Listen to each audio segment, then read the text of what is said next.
Okay, everybody, we're going to talk about Gracie. I wanted to do this yesterday, but it's the lack of time. I'm here now, though. Let's get to it. I'm going to play the video up here on the screen, and I'm going to watch it on my computer here, and we're going to go over it together to see what I did, because the microphone that I had on at the time had failed due to technical difficulties by somebody operating the microphone who didn't connect it properly, so you couldn't hear what I was talking about, even though I was talking quite quietly, or because I was talking quite quietly, you just never would have heard it because the microphone was in the phone, which was way up anyways. So without any more delay, let's get on with playing this video, and I'm going to be explaining what I did, why I did it, and things that I'm thinking about. Because that was the point of this whole live stream, to be honest, was that I was going to put the horses out to play, and within that I was going to be working on training Gracie to not leave in such a haphazard manner as she's done in the past, where she almost kicked me. So let's get started. I'm starting on this video. I'm going to put a link to the description below, or link in the description below of the video, which is really just yesterday, but it's titled "Working with Gracie with some horsey play in the arena - live stream," because it was a live stream. And I'm starting at the 10-minute and 55-second mark when I walk up to the arena and open up the gate. So without further ado, let's do this. So I've already put everybody in, and I brought Gracie with me to join them. And unfortunately, she ended up racing in ahead of me. Now, I talk about this an awful lot, that I don't want horses to be going anywhere ahead of me, or even beside me. It's a dangerous position to be in, because if something is happening on the other side of them, they'll come into me. So I start to lead her forward, but she still sort of races in.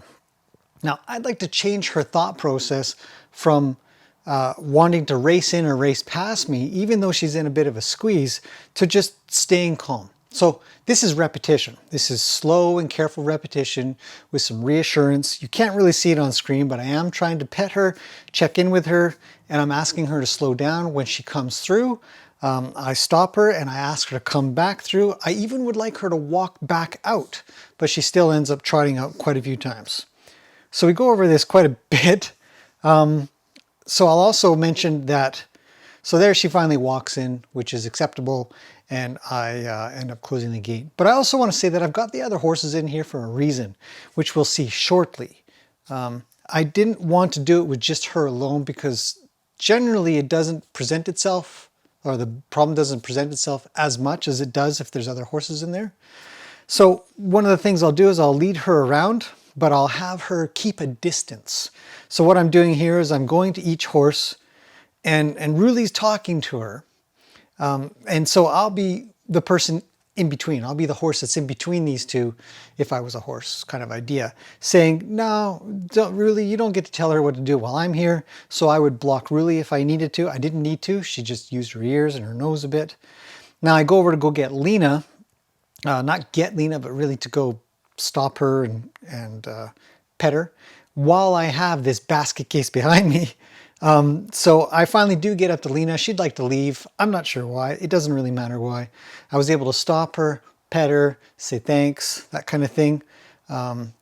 Gracie must stay back. She's not allowed to come forward and say hello. It's not on the agenda. And it's also not on the agenda, as you'll see. I actually chased Lena off there for her to come and sniff or do anything to Gracie either. Again, Gracie's my horse at this point in time. I would expect every other horse to go away, not bother with her. So as I'm leading her up to come to Peggy, she's going on the wrong side of me. So I talk about this a lot. Throughout the whole time that you're with a horse, you really want to have some high quality leading and or driving them around them, pushing them around you, so that they're not tuning you out. They're not going off in some other place or direction or angle or anything. They should live in what I call a rectangle that their forelegs should live in, and nowhere else. So as we finish with the three horses, she's still she's watching Peggy leave and seems to want to leave. So I just move her around in a circle around me. And I've heard some things from other people in the past about the idea of doing groundwork and it's just circles. Or in some cases, just too many circles. And there's even jokes about it. You know, first I think it's a girl joke. It doesn't matter if it's a girl or a guy. First she wants left circles, and then she wants right circles, and then they're never the right speed. And the point of doing what I'm doing here, I brought her up to the front to come be near the camera primarily. But Ruli's up here. And I'm asking her to move around in a way that I've already worked with her, that I know she should be able to get around me. And she's very, I don't know if edgy is the right word, but impatient is probably a better way to put it. So what I really want to do is just keep having her work around me.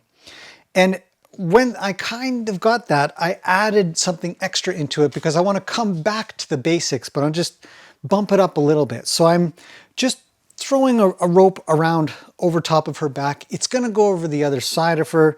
That's going to bother her because she's already got a problem on one side of her body, which is me. She'd like to not have a problem on both sides of her body. But if I were to have a saddle on her or a tarp or something else that was going to bother, you know, like a person on her, she's got to be able to manage both sides of her body really well. So throughout this process, I'm going to be trying to work her around me and with an extra bit of stress, I guess you could say, while reassuring her. So here when I go in to reassure her, she has indicated she's uncomfortable with that, so I'll pet her a little bit, but I'll back her up. Because a lot of times horses will get sort of wound up and tight if they're just standing there. So you could be petting them, but they could still be really wound up. So I'll usually back a horse up a little bit on the nose there. So I'm reaching out to her. I'm asking her to kind of slow down and not go so much. I'm probably saying things like, whoa, it's okay. Everything's going to be fine. And I'll use lower tones, quiet tones, very smooth tones, nothing sharp. And I'll just continuously sort of work one side of her body. She has to go around in the circle. Physics demands it because I've got a hold of her nose. Nicely enough, she's mostly going forward, except when I'm asking for a backup. I am asking for a smooth backup too. So when you're doing your groundwork and you're getting your horses to move around you, they shouldn't jerk backwards, or they shouldn't lift their head up, and they shouldn't you know, snap backwards or even be really stiff and then move sort of jerky. It should be a nice smooth movement. So I continue to work on getting her to manage this rope over top of her back. And it's hard. I'm not sure why it's hard for her. I've done it a lot of times, but she's a little, you know, edgy. I haven't done a lot of work with her lately, so there is something to be said for that they forget or, you know, aren't acclimatized to it as well as they used to be.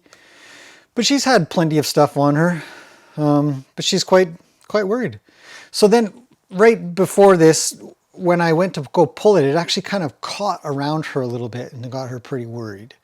But that's okay, because you just keep working it. You put it over top of the back and you move it around and get things going. And here I thought, well, she's had quite a bit. She did sort of let off a little bit of a release. So I thought, okay, well, let's go and pet Ruli, who's a really happy horse. She says, leave me alone, I'm napping. Really is pretty vocal. It's quite actually handy because I don't have to look hard to tell what she's trying to say. But she is quite interested. She hasn't left. She hasn't tried to go somewhere else. She just sort of says, this is where I'm standing. I'm going to hang out here and have a nap. It's getting pretty warm, so I took my jacket off. When you're working with horses, it's really important to be able to take your jacket off. You'd be surprised how many horses, when you start to unzip, take your jacket off, that they get pretty edgy.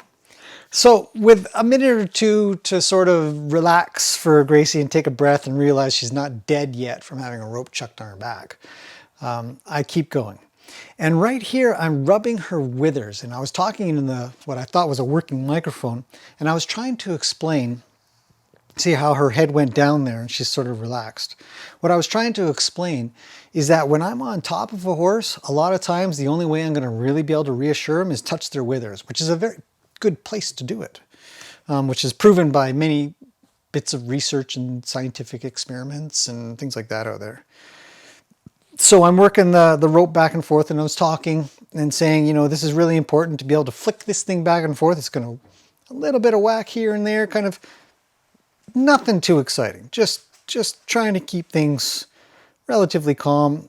I'm rubbing her withers at the same time, which is kind of interesting, but she isn't moving throughout all of this. So even if you do get a horse that kind of stands there calmly for some things, you really want to make sure that they also can move or will move comfortably during the process. So that's something that I definitely need to work on with her.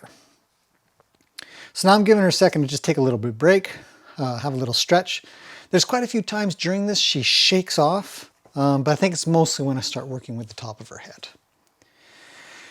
So when she does chill out for a minute and take a deep breath, she probably took a deep breath. She's probably started to kind of chew her teeth a little bit. I would pet her and touch her and start working on being able to touch the top of her head, which she's quite uncomfortable with for whatever reason. And in the video that you guys saw before, that I put up how a horse can change based on your approach, I'm working on this. I would like to be able to approach her from any angle, from any side, from the back, from the front, and have her not try to toss her head around or go away. So I'm just working from the front here.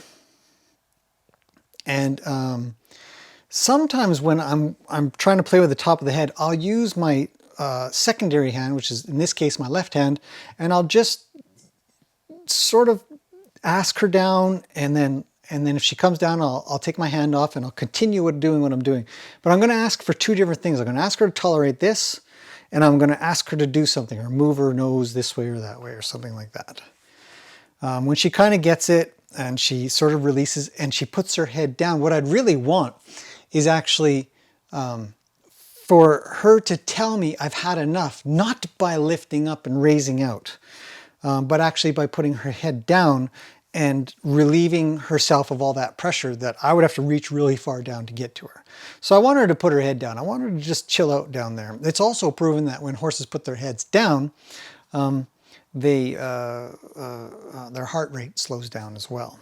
So still working on one side of her body and getting her to calm down. You can see she's much better. The rope came up and kind of hit her in the chin a little bit there, which alarmed her, which it should. It's not on purpose, but accidental things can happen. She can also realize that it's okay. It's just an accident. Sorry about that. I'll rub you to make you feel better. But you know, that's not going to happen a lot. A lot of the time I'm working on this, I'm talking to her quite a bit. And it, again, is just low tones, quiet movement, quiet words, smooth words, telling her it's okay, calm down, slow down. I'm rubbing her on the withers again. So I'm working her other side now. And I really want to make sure, or you also, if you ever do this, you really want to make sure that their nose stays in towards you. That way they're not going to turn away, because if they get away from you, then they can easily leave. They can easily sort of take off. And you don't want that. Guaranteed, you don't want that. Because sometimes if they're really worried, they'll kick as they're leaving. So keep the nose in. And I'm just going to keep working. I just keep working that one side like I was working the other side to make sure she gets okay with it and she doesn't get all antsy and worried that something's going to get her while something's getting her. We talk about points of contact quite a bit here. You're touching a horse in one spot and then another spot and then another spot and then another spot, and there's a rope over this way. When you're riding, it's the exact same thing. You have to be very concerned of whether or not they can handle that much contact or can't. So we do a lot of this stuff on the ground. So now I'm working on getting over the top of her neck and her head, because she's got to start getting used to having something there. And it's scary for her. It's uncomfortable. So that's a good test to see how much I can get done, how far I can get, and then we work backwards from there, see how much I can get her to handle that. So when she came up and out of my arm, I'm not going to follow her up too far, but I will sort of go with her. And then we'll start working backwards a little bit, trying to see where it fails, essentially.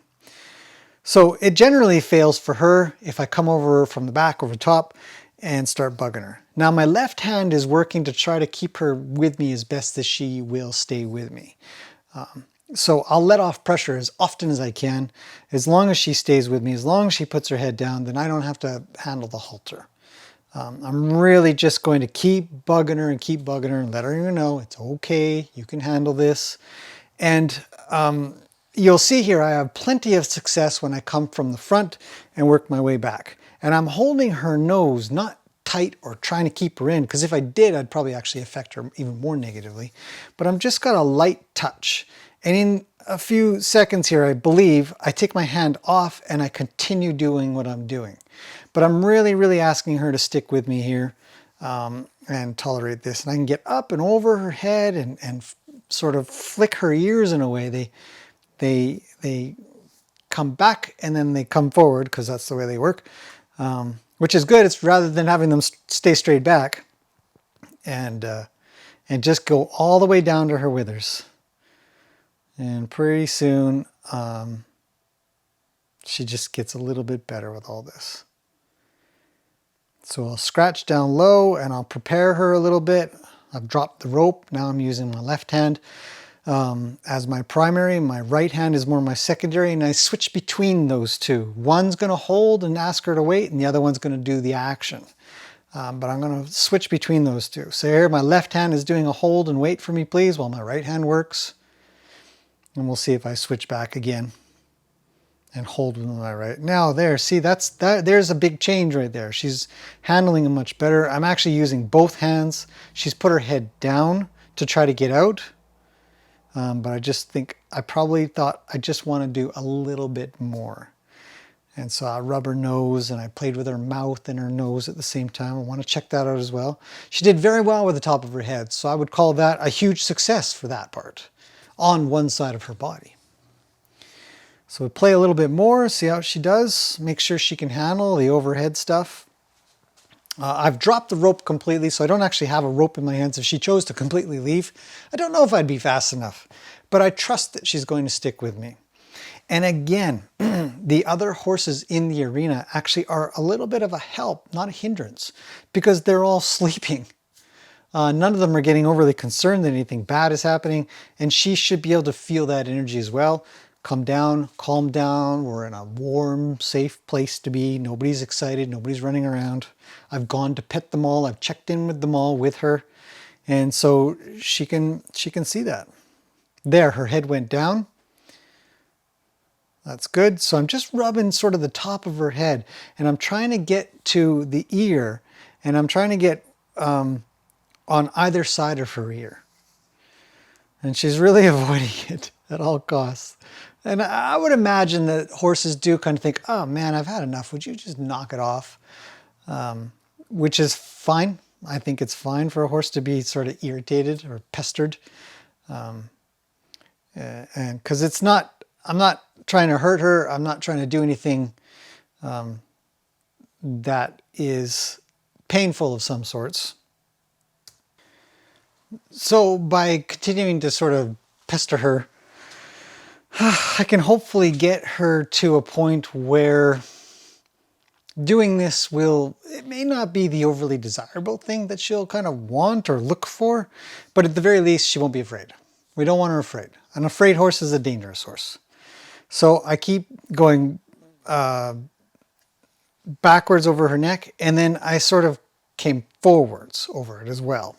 And that went pretty good. So then I start to kind of bring her in, and my hand goes up and over the top of the back, and that's kind of weird. So now I'm doing what I talked about in that stream, where I'm trying to touch as light as I can and not give a lot of pressure, but it is weird. And then my secondary hand, my left hand, is asking for her face to do something. Now, I wasn't really sure it would be a safe thing to do, and I didn't want to demonstrate something that was unsafe, so I stopped doing it and thought, well, for me, I might do it more, but for viewing, and if anybody were to kind of think that, oh, maybe I'll try that, it's not the safest place to be right in front of a horse like that. So I switched out and went to the other side, because I've got to work the other side anyways. And it seems that that side of her head is a little bit more sensitive. So just keep working on it, ask for her head to come down. When she gives, I'll pet her. I'm constantly talking to her, like I said, and just saying, hey, don't worry. Now she's flicking her tail there, and I had an idea that she probably has some kind of fly on her or something. So I just wanted to get something a little bit, and I believe I let her move and walk a little. I can't recall. So let's watch this just a little bit. Now I'm petting her on her nose, and I'm trying to get my hand up and over her head. It's not as effective on this side. This side of her body, she's a little bit more sensitive. I was able to do it on the other side. So when you're working with horses and you're trying to get something done, anything done, doesn't matter. You want to work both sides. So one side will be pretty good, and you'll go to the other side and you'll think, what happened there? Why? What? I was just doing the exact same thing, but you just happen to be on the other side of their body. So I'm trying to work at it. I don't want her head to go up. I don't want her to evade, so I'm constantly asking her to come back. I'm constantly talking nicely. You just work your way over it, up over her ear. I don't know if she's ever been twitched or if she's had her ear grabbed or something, or if she just is naturally like this. It's hard to say. It doesn't really matter anyways. A lot of people ask me, well, you know, I'm going to get a horse and I'm not sure if it's ever been hurt or abused. And I say, well, you know, what did they do to the horse? What has it been through? And it's always about, well, even if you did know, would you change your method? Would you change what you did? Would you just have a different sort of thought process to get there?